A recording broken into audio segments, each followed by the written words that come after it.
করবেন? আজকে ক্যাবিনেটের দ্বিতীয় বৈঠক, আপনারা থাকবেন উপস্থিত। গোটা বাংলা এই মুহূর্তে তাকিয়ে রয়েছে যে আগের সরকার যে সিদ্ধান্তটায় সব থেকে বেশি আটকে রেখেছিল সরকারি কর্মচারীদের দিয়ে 7 পে কমিশন, আজকে আলোচনা হওয়ার একটা সম্ভাবনা রয়েছে। বাংলা এই স্বপ্ন দেখতে পারে? মুখ্যমন্ত্রী বলেই দিয়েছেন সবই হবে আস্তে আস্তে, কেন্দ্র সরকারের স্তরেই সমস্ত দেওয়া হবে। সময় লাগছে একটু, টাকা পয়সার টান আছে তো, যেমন যেমন ফান্ড আসবে সেরম সেরম যাদের পাওনা মিটিয়ে দেওয়া হবে। সেজন্য গত সপ্তাহে যে ক্যাবিনেট মিটিং হয়েছিল, যা যা আমরা সিদ্ধান্ত নিয়েছিলাম প্রায় সবই হয়ে গেছে ইমপ্লিমেন্ট। এবারে এই ধরনের কিছু পেন্ডিং বিষয় আছে, সেগুলো নিয়ে আজকে চর্চা হবে আর তার অ্যাকশন দেখতে পাবেন ধীরে ধীরে। অর্থমন্ত্রক ইতিমধ্যেই বিজ্ঞপ্তি জারি করেছে, যে বয়সসীমা যেটা ঘোষণা করা হয়েছে সরকার পক্ষ থেকে, শুধু কথা নয় কাজে দেখিয়ে দিল, এবং অর্থমন্ত্রক বিজ্ঞপ্তি জারি করে সেই বয়সের ঊর্ধ্বসীমা বিজ্ঞপ্তি প্রকাশ করলো। ক্যাবিনেটে যেটা সিদ্ধান্ত হয় প্রত্যেকটি বিভাগ সেটাকে ফলীভূত করে তাদের মতো করে, সেরকম তারা আবার সার্কুলার জারি করছে, কাজ শুরু করে দিচ্ছে। ডিপার্টমেন্টাল মিটিংও আমরা করছি গিয়ে, যে কী করে সেটাকে ইমপ্লিমেন্ট করা যায় যেটা সরকার ঘোষণা করেছে। এবং সমস্ত একদম মানে ইমার্জেন্সিভাবে কাজকর্ম হচ্ছে সব ডিপার্টমেন্টে, সবাই করছেন। মন্ত্রী সংখ্যা কম আছেন, মন্ত্রিসভার বিস্তার হয়ে গেলে আরও ব্যাপক কাজ দেখতে পাবেন। প্রথম মন্ত্রিসভার বৈঠকে আপনারা কড়া সিদ্ধান্ত নিয়েছিলেন যে অনুপ্রবেশ আটকাবো, কেন্দ্রকে জমি দেবো। আজকেও বিএসএফ এর শীর্ষ কর্তাদের সাথে বৈঠক রয়েছে, প্রসেসিং কি এগিয়ে গেছে? প্রসেস শুরু হয়ে গেছে, সেই দিন থেকে বলা হয়ে গেছে, জমির দেখা দেখি মাপ যোগ শুরু হয়ে গেছে এবং হস্তান্তরও শুরু হয়ে যাবে। যে প্রসিডিংস লাগে সরকারি কাজের যে সিস্টেম আছে সেটা মেনেই হবে এবং খুব দ্রুত গতিতেই হবে। রেল চত্বর খালি করার জন্য বিগত 3 বছরে রেলের তরফ থেকে বড় বড় স্টেশন হাওড়া শিয়ালদা এবং তার সঙ্গে কলকাতার যে ছোট ছোট station Dhakuria, Jadavpur, park circus ইত্যাদি, সেখানে একাধিকবার নোটিশ সার্ভ করা হয়েছিল যে স্টেশন চত্বরের যে এনক্রোচমেন্ট বা জবরদখল আপনারা খালি করে দিন। পূর্বতন সরকারের থেকে কোনো ইতিবাচক মনোভাব মেলেনি, নতুন সরকার ইতিবাচক, তাই রেল আস্তে আস্তে সমস্ত স্টেশন সেটা খালি করছে। সেটা নিয়ে আবার বিরোধীদের কটাক্ষ যে যোগী রাজ্যের মতো পশ্চিমবঙ্গটাও আস্তে আস্তে বুলডোজারের রাজ্য হয়ে যাচ্ছে। ওরা কি ভেবেছিল ভোগী রাজ্য চলবে নাকি এখানে? যোগী রাজ্যই মডেল চলবে। দেখুন, যত আমাদের স্টেশন আছে এখানে, তার কোথাও হাঁটার জায়গা নেই, বসার জায়গা নেই।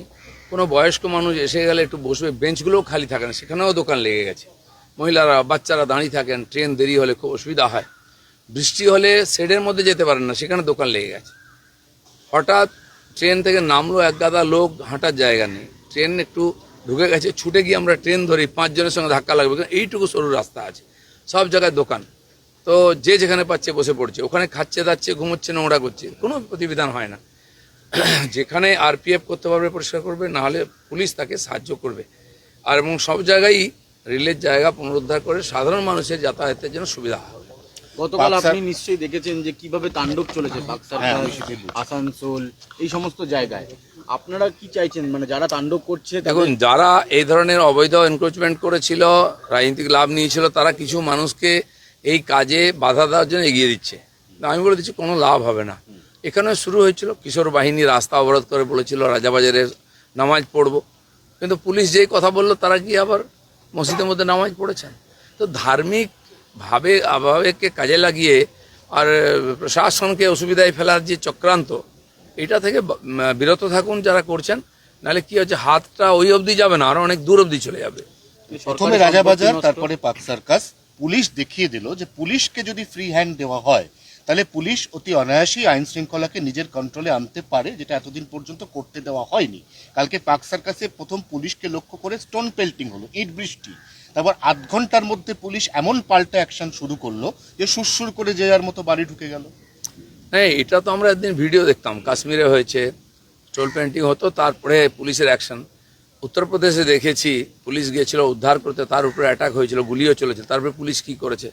তো দেখে শেখা উচিত, নাহলে ঠেকে শিখতে হবে। এই জন্য ভুলে যায় যেন ওরা, এই কালচারটা চেঞ্জ হয়ে গেছে, সরকারটা চেঞ্জ হয়ে গেছে। যারা এই ধরনের কাজে হস্তক্ষেপ করছেন, কষ্টটা তাদের হবে, জেলে ওদেরকে যেতে হবে, মাথা ওদের ফাটবে। যারা পেছন থেকে সুরসুরি দিচ্ছে তারা তো কিছু হবে না, পরে তাদের উপর অ্যাকশন নিশ্চয়ই হবে। 4 জন ভিভিআইপির নিরাপত্তার বারবারন্ত প্রত্যাহার হলো, তার মধ্যে অন্যতম নাম অরূপ বিশ্বাস। বেশিরভাগ ভিভিআইপি কোনো না কোনো দুর্নীতির সঙ্গে যুক্ত। সাধারণ মানুষের ভয়ে এরা এই ধরনের সিকিউরিটি নিয়ে ঘুরত। ফলে পুলিশ যে ফোর্স, সেটা আমরা রাস্তায় দেখতে পেতাম না, নেতাদের বাড়িতে, নেতাদের গাড়িতে তারা ঘুরে বেড়াতো। সেই পুলিশ তার ডিউটি করবে, সাধারণ মানুষের সুরক্ষা দেবে, মানুষ নিজেকে সুরক্ষিত মনে করবে। কয়েকজন নেতা সুরক্ষিত থাকতেন, বাকি অসুরক্ষিত। তারা যদি মানুষের রোষকে ভয় পায়, রাজনীতি ছেড়ে দিয়ে বাড়িতে বসুক না। সল্টলেক স্টেডিয়ামে যাতায়াতের সময় আপনি নিশ্চয়ই একটা স্ট্যাচু দেখেছেন, মানে অর্ধেক রয়েছে বডি, তার পা উপর একটা আছে আর বল আছে। বল আছে। নিশীথ প্রামাণিক বলছে এটা রাখা যাবে না, কারণ এটা কোনো মানেই নেই। অনেক কিছুই সরকার করেছে। এই যে বিশ্ব বাংলার লোগো গোল গোল ঘুরছে, ঘুরতে ঘুরতে পশ্চিমবাংলা 15 বছর এখানেই ঘুরতে থাকলো, এগোতেই পারলো না। এই ধরনের ননসেন্স মার্কা কিছু সিম্বল, বাঙালির মেধার অপমান। এটা হঠাৎ একজনের মনে হলো রাত্রেবেলা শুতে যাওয়ার সময়, এই এটা করে দিস, ফোন করে বললো, হয়ে গেল। কি মানে এগুলো? তারপরে দেখুন, এই যে মেট্রো স্টেশনগুলোর নামকরণ হলো, আপনি একজন মহাপুরুষদের সম্মান দেওয়ার অনেক রাস্তা আছে। ওই এর সামনে একটা স্ট্যাচু বানিয়ে দিন, তাকে দেখে চিনবে না, লোক জানবে না কোন লোকটাকে।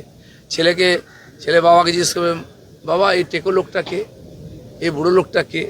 মহাপুরুষদের প্রতি আপনি সেখানে সিঙ্গুর পড়াবেন, মহাপুরুষদের জীবনী পড়াবেন না, নন্দীগ্রাম পড়াবেন, আপনার জীবনী পড়াবেন।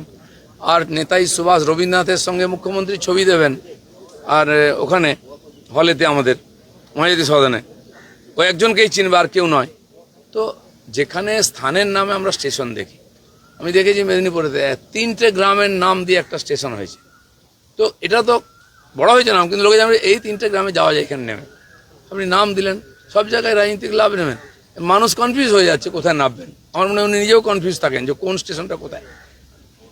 মেসির টাকা, লাস্ট প্রশ্ন করেনি, মেসিকে দেখতে মানুষ প্রচুর টাকা খরচা করেছে, কিন্তু অরূপ বিশ্বাস কোমরে হাত দিয়ে ছবি তুলেছে, মুখ্যমন্ত্রীর পরিবারের লোক ছবি তুলেছে।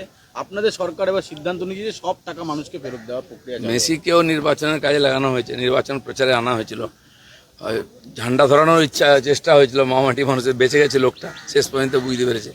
কিন্তু মেসির মতো একজন বিশ্ববিখ্যাত প্লেয়ারকে নিয়ে এসে যে অপমান করা হলো এবং মানুষের কাছ থেকে অবাধ টাকা তুলে 9-6 করা হলো, মানুষ তাকে দেখতেও পেল না। এর সমস্ত ইনকোয়ারি হবে এবং যারা যারা টাকা খেয়েছে, এখন সময় আছে, হিসাব দিন, দিয়ে দিন, নাহলে টাকা তো যাবে, মান সম্মান যাবে, বাড়ির ভাতও খেতে পারবেন না, জেলের ভাত খেতে হবে।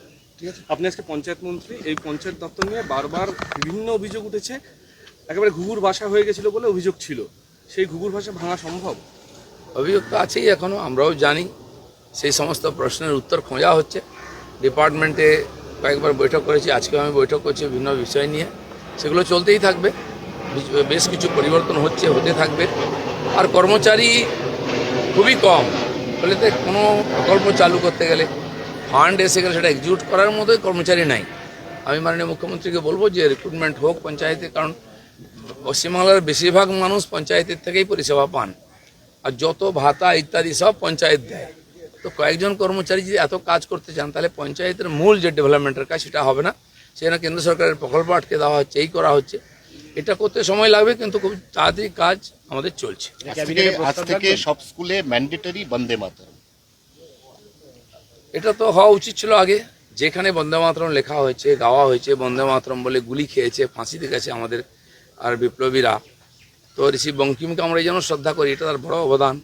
তো সেখানে বন্দে মাতরম গাওয়া হবে না, এটা কি করে হতে পারে? অবশ্যই হওয়া উচিত। हिंदी हिंदी आज से हर